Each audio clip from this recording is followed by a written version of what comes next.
Good evening students. अद्य वयं पश्यामः संस्कृतसाहित्य अंतर्गते कानि सन्ति चम्पूकाव्यानि। इतः पूर्वं संस्कृतसाहित्यस्य रूपकाणां चर्चा, महाकाव्यं, गद्यकाव्यं, गीतिकाव्यम् एवं च स्तोत्रकाव्यम् इत्यादीनां विषये अहं चर्चां कृतवान् आसम्। अद्य अस्मिन् दृश्यपटलस्य अंतर्गते अस्मिन् वीडियो मध्ये वा अधुना चर्चां कुर्मः संस्कृतसाहित्य अंतर्गते कानि सन्ति चम्पूकाव्यानि, तेषां स्वरूपं कीदृशं, तेषु विषयवस्तूनि कीदृशानि, अवश्यम् अत्र चर्चां करिष्यामः। अतः ध्यानेन शृण्वन्तु, पश्यन्तु च। एतत् दृश्यपटलं वीडियो वा तेषां कृते अति आवश्यकं वर्तते, ये च अध्यापकपात्रता परीक्षायाः कृते स्वयं प्रस्तुति कुर्वन्तः सन्ति। ये च JT, CHT, TGT, PGT, CTET, OAVS, OSSTET इत्यादीनां परीक्षाणां कृते स्वसिद्धिं कुर्वन्तः सन्ति, प्रयत्नं कुर्वन्तः सन्ति। तेषां कृते अति उपकारकं भविष्यति, तेषां कृते अति आवश्यकं भविष्यति एतत् दृश्यपटलं। यदि अत्र भवतां रुचिः भविष्यति, आग्रहः भविष्यति, तर्हि अवश्यं लाइक कुर्वन्तु, शेयर कुर्वन्तु, सब्सक्राइब कुर्वन्तु एवं च कमेंट्स अपि प्रयच्छन्तु। पिलामाने, ଏହା ପୂର୍ବରୁ ମୁଁ ସଂସ୍କୃତ ସାହିତ୍ୟର ରୂପକ, ସ୍ତୋତ୍ରକାବ୍ୟ, ଗୀତିକାବ୍ୟ, ଖଣ୍ଡକାବ୍ୟ, ଗଦ୍ୟକାବ୍ୟ ଗୁଡ଼ିକ ବିଷୟରେ ଆଲୋଚନା କରିଥିଲି। ଏବେ ବର୍ତ୍ତମାନ ଆମେ ଦେଖିବା ସଂସ୍କୃତ ସାହିତ୍ୟ ଅନ୍ତର୍ଗତରେ ଥିବା ଚମ୍पूକାବ୍ୟ। ଚମ୍पूକାବ୍ୟର ସ୍ୱରୂପ କ'ଣ ଏବଂ କେତୋଟି ଚମ୍पूକାବ୍ୟ ଅଛନ୍ତି, ପ୍ରମୁଖ ଚମ୍पूକାବ୍ୟ ଗୁଡ଼ିକ ବିଷୟରେ ଆଲୋଚନା କରିବା। ସେହି ଚମ୍पूକାବ୍ୟ ଗୁଡ଼ିକର କଥାବସ୍ତୁ କ'ଣ ତା ବିଷୟରେ ବି ଆଲୋଚନା କରିବା।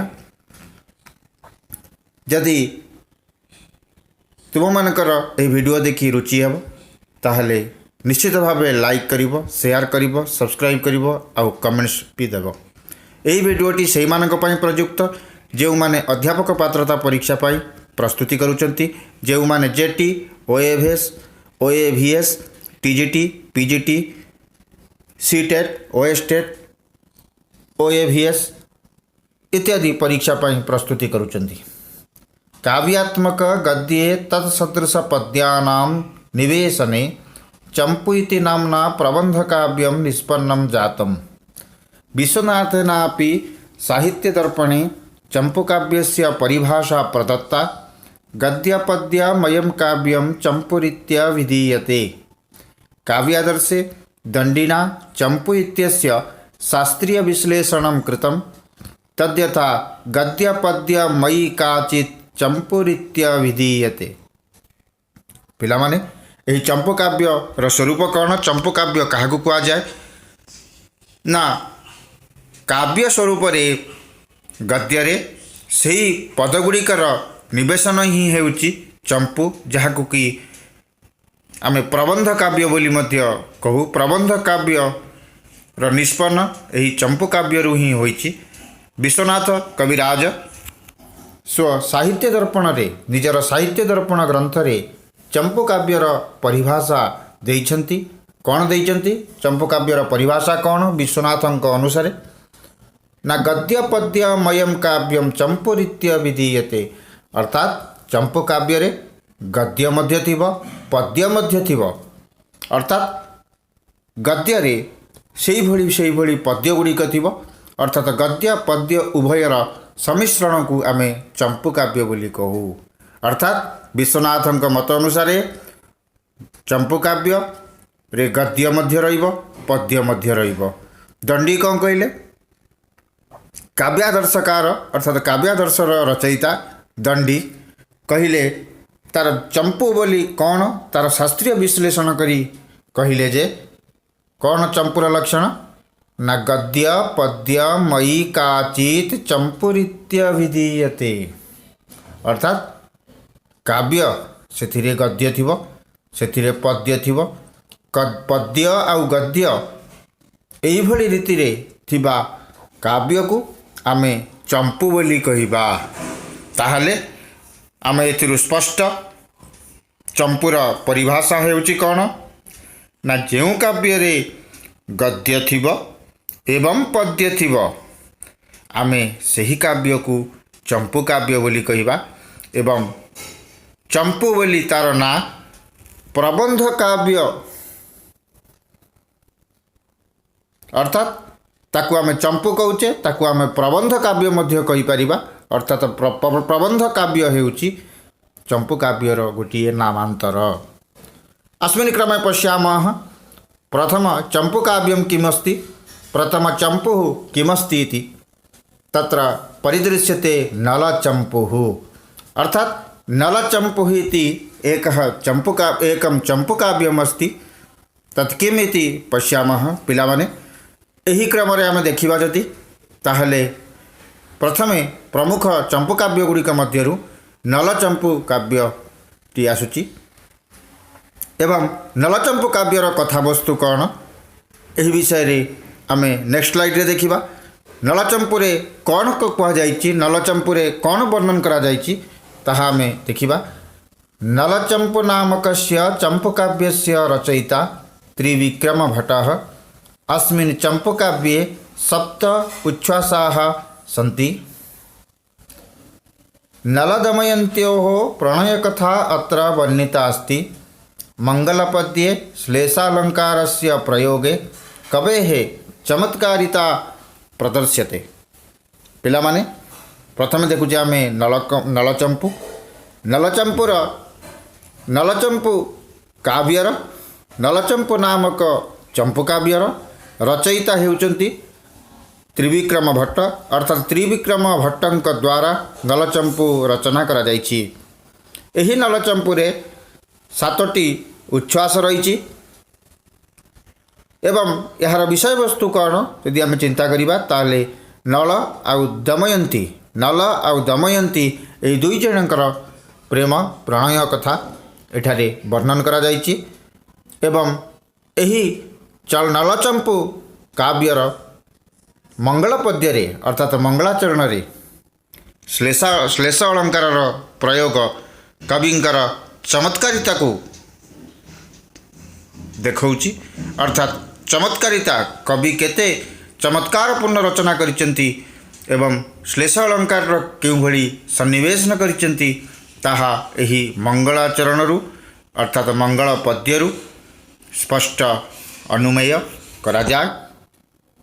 संस्कृत समीक्षक माने संस्कृत समालोचक माने एही नलचंपूर कथावस्तु को देखि त्रिविक्रम भट्ट केउ भली श्लेष अलंकार सन्निवेशन अति चमत्कार पूर्वक करिसेंती ताहा प्रकाश करिसेंती।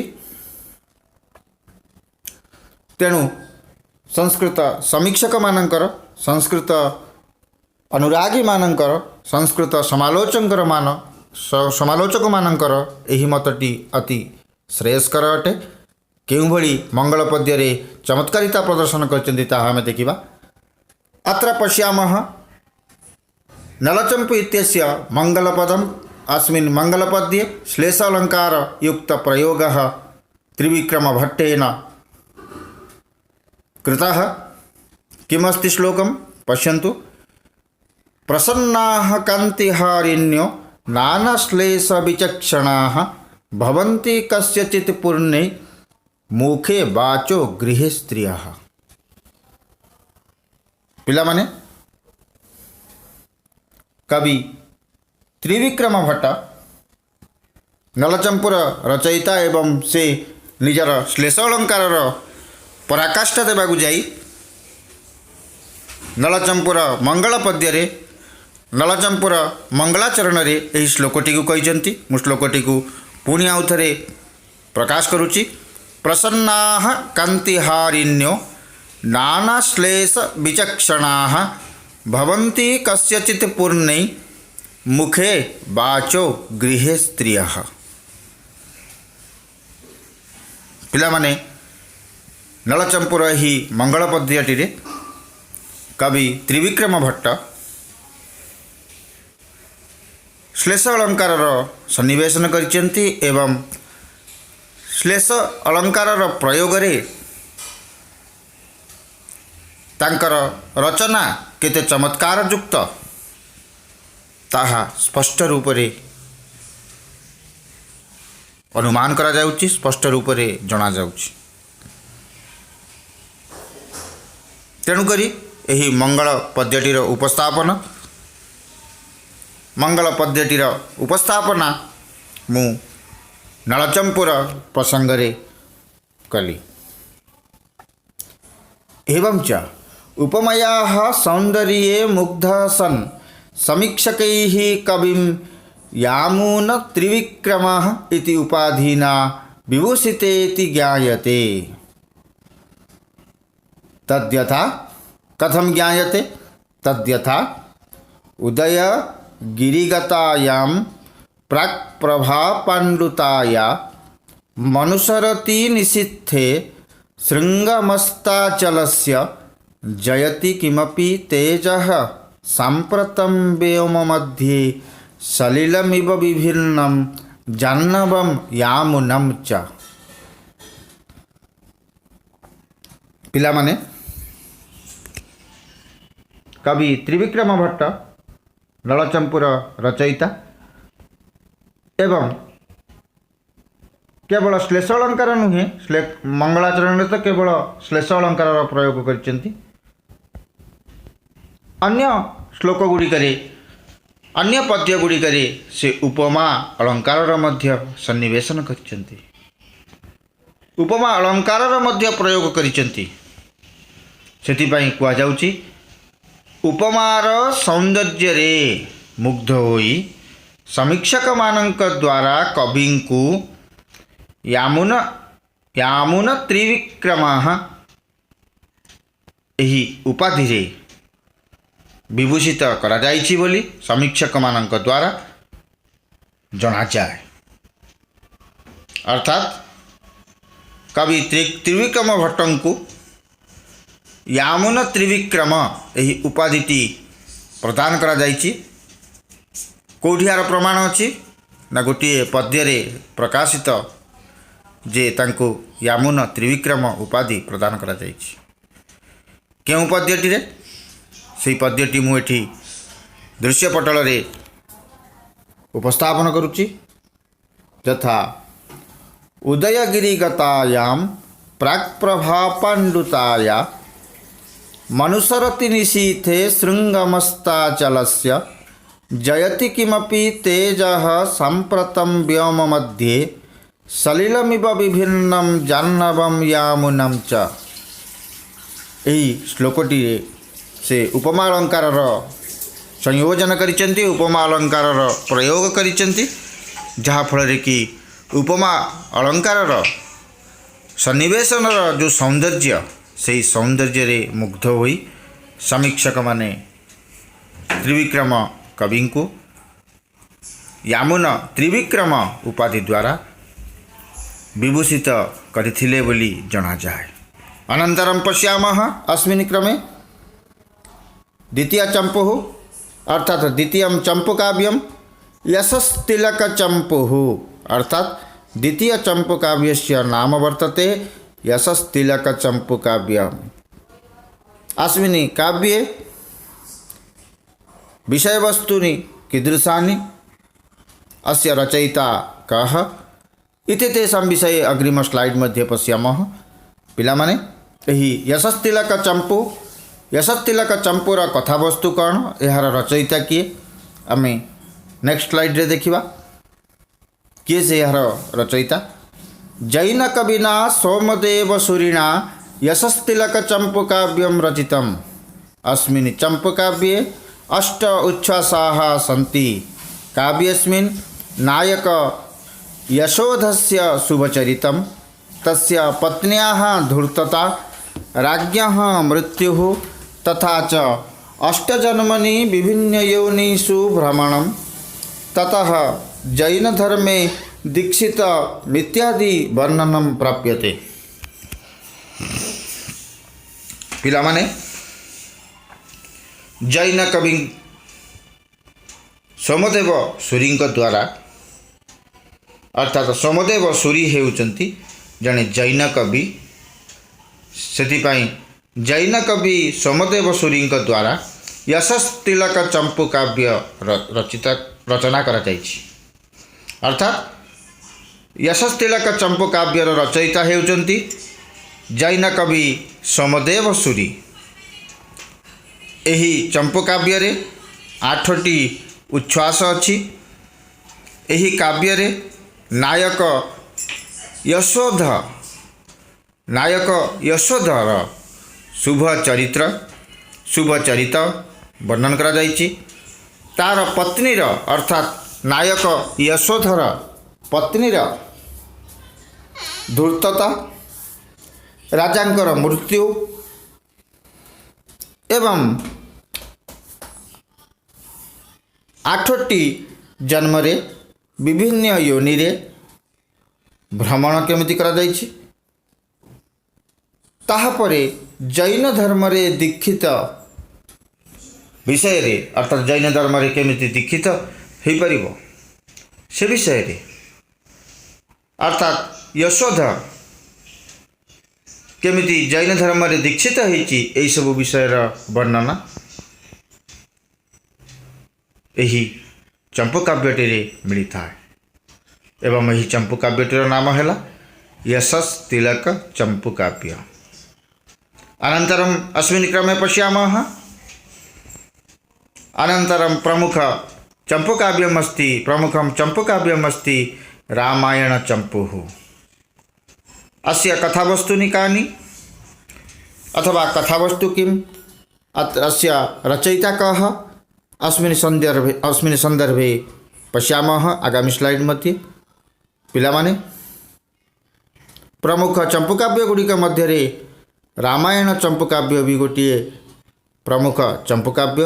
यार कथावस्तु कौन, यार रचयिता किए, नायक नायिका किए, ये सब विषय आम देखा। अस्मिन् क्रमे रामायण चंपू इत्यस्य वर्णनमात्र विद्यते।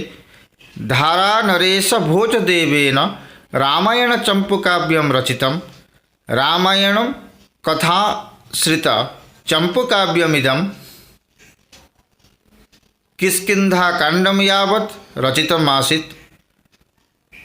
लक्ष्मणसूरिः युद्धकाण्डं यावत् ततः वेंकटराजा उत्तरकाण्डं यावत् विलिख्य चंपू काव्यमिदं संपूर्णं कृतवन्तौ। अस्य चंपू काव्यस्य शैली सरला प्रसादपूर्णा प्रवाहयुक्ता च आसीत्। पिलामाने आमे वर्तमान देखुचे रामायण चंपू काव्य। एही रामायण चंपू काव्यटी धारा नरेश भोजदेवଙ୍କ द्वारा धारा नरेश भोजदेवଙ୍କ द्वारा यही रामायण चंपू काव्य टी रचित। अर्थात रामायण चंपू काव्यर रचयिता हेउचंती धारा नरेश भोजदेव। रामायण कथा को आश्रित करी यही चंपू काव्यटी रचित।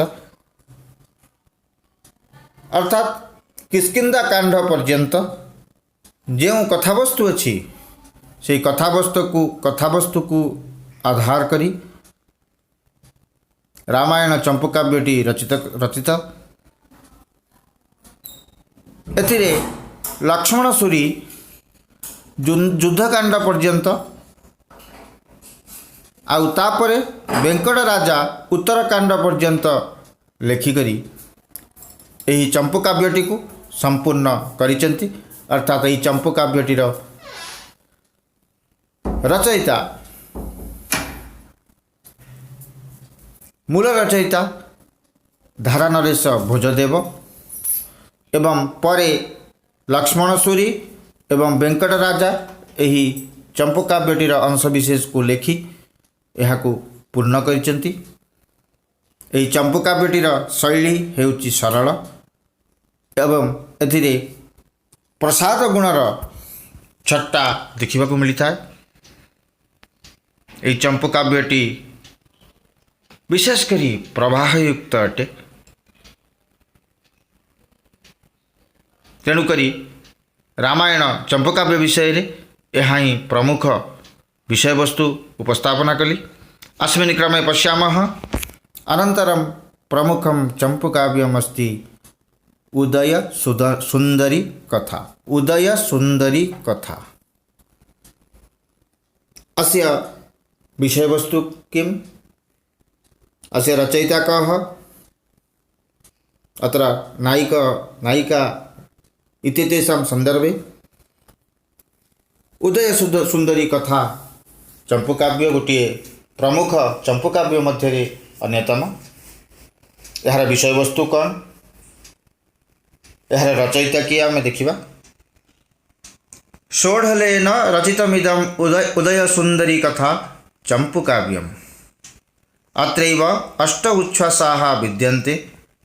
नागराजकुमार्याः उदयसुन्दर्याः तथा च प्रतिष्ठापनस्य राज्ञा मलयवाहनेन साकं विवाहस्य वर्णनं चम्पूकाव्येऽस्मिन् प्राप्यते। कविः बाणस्य प्रशंसां कृत्वा तम् अनुसरणं कृतवानिति परिलक्ष्यते। पिलामाने उदय सुन्दरी कथा चम्पूकाव्यटीर रचयिता हेउचन्ति षोडल। तेणु करिकी षोडलଙ୍କ द्वारा उदय सुन्दरी कथा चम्पूकाव्यटी रचित। ଏହି ଚମ୍ପକାବ୍ୟଟିରେ 8ଟି ଉଚ୍ଛ୍ୱାସ ଅଛି। नागराज कुमारर उदय सुन्दरीर तथा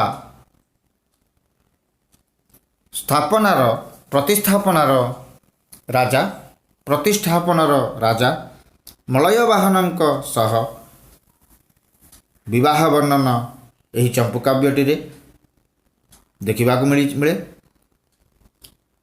एवं ଏହି ଚମ୍ପକାବ୍ୟଟିରେ ବାଣଙ୍କର ମଧ୍ୟ कवि बाणभट्ट तांकर ମଧ୍ୟ प्रशंसा करा जायछि एवं कवि बाणभट्टଙ୍କୁ अनुसरण करी षोडल ଏହି उदय सुन्दरी कथा चम्पूकाव्यटी रचना करिसेंति बोली जणा जाय। समीक्षक माने मत दियंती एवं संस्कृत विशेषज्ञ माने, संस्कृत संरक्षक माने, संस्कृत समालोचक माने एहाकू स्वीकार करती जे बाणभट्टंकर प्रशंसा यही उदय सुन्दरी कथा चम्पूकाव्यटी करा जायछि एवं बाण को अनुसरण करी से यही उदय सुन्दरी कथा चम्पूकाव्यटी रचना करिसेंति।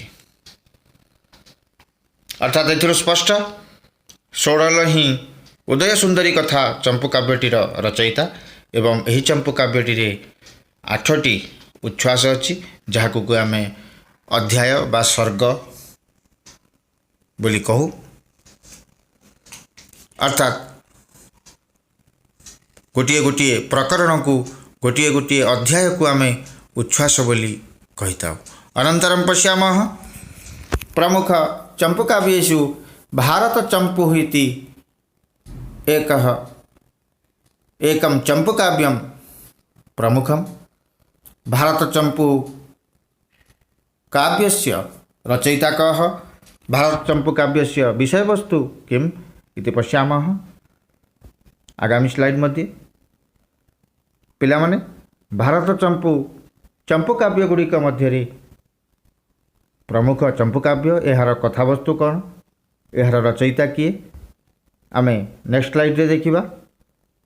भारत चम्पू विषय रे अस्मिन् क्रमे पश्यामश्चेत् भारत चम्पूकाव्यस्य विषय महाभारत कथामाश्रित्य भारत चम्पूकाव्यम् अनन्तभट्टेन लिखितम्। अत्रैव 12 स्तवकाः एकचत्वारिंशत्यधिकं 1,000 पद्यानि 200तः अधिक गद्यखण्डाः सन्ति। वैदर्भीशैल्या रचितस्य काव्यस्य भाषा सरला सरसा च वीररसस्य उद्रेकः अत्रैव प्रधानतया अनुभूयते।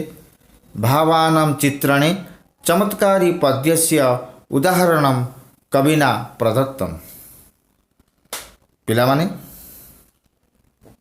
ଏହି ଭାରତ ଚମ୍ପୁ କାବ୍ୟଟି महाभारतीय कथावस्तु को आश्रित करी रचित एवं यही भारत चंपू महाकाव्यटीर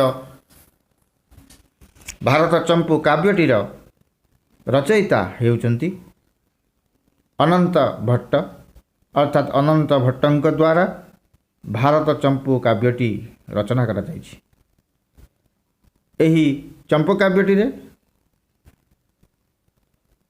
12टी स्तबक अछंती अर्थात 12टी स्तबक स्तबक कहले अध्याय बा प्रकरण बा सर्ग एवं पद्य गुड़िकर संख्या है 1041 अर्थात 1041टी पद्य यही भारत चंपू काव्य रही। 200 रु अधिका गद्यखंड मध्य रही एवं यही भारत चंपू काव्यटी वैदर्भी शैलीयुक्त अटे। से वैदर्भी शैली द्वारा रचित यही चंपू काव्यटीर भाषा सरल सरस अटे। वीररसर सन्निवेशन कवि करिसेंती। वीररसर उद्रेक एठारे प्रधान रूपरे अनुभूत अटे। भावगुड़िकर चित्रण रे चमत्कारी पदर उदाहरण कवि द्वारा दिया जाइछि अर्थात कवि वीररस को प्रधान रूपे मानिजंती एवं वीररसर सन्निवेशन पदे पदे देखा मिलता। यही भारत चंपू काव्यटीर रचयिता हेउचंती अनंत भट्ट। एथिरे उच्छ्वास नुहे एथिरे स्तबक अटंती अध्याय अर्थात सर्ग अथवा उच्छ्वास आम जहाँ कहूचे अथवा प्रकरण। अनन्तरं पश्यामः अस्य कवेः चमत्कारितायाः चित्रणम् अस्मिन् पद्ये परिदृश्यते। पद्यं किमस्ति? कन्याकरं मृदन्नाति पादपद्मं पुष्पन्ति गात्रे पुलङ्काङ्कुराणि हरे हरे माधव माधवेति हरिस्मृतेरन्यथायां चकार। पिलामाने यह हेउची भारत चंपूर गोटे पद्य जो पद्यटी कविंकर चमत्कारिता वर्णित अटे। पुणी आउ थे पद्यटी मु पुनरावृत्ति करुच्ची। कन्याकरं मृदनति पादपद्मं पुष्पन्ति गात्रे पुलङ्काङ्कुराणि हरे हरे माधव माधवेति हरिस्मृतेरन्यथायां चकार। यही कविटी यही पद्यटी कविंकर चमत्कारिता प्रतिफलित अटे। पिलामाने यही चंपू काव्य दृश्यपटलटी जदि भल लगे ताहले निश्चित भाव लाइक करिवो, शेयर करिवो, सब्सक्राइब करिवो आउ कमेंट्स मध्य देवो। विशेष करी यही वीडियोटी से मानक पई प्रस्तुत करुच्ची जो माने अध्यापक पात्रता परीक्षा पाई प्रस्तुति करुछंती एवं भविष्य रे संस्कृत अध्यापक हेबा पाई इच्छुक अटंती। सेमानंक पई अति उपकारक हेब बोली मोर आशा और विश्वास अटे।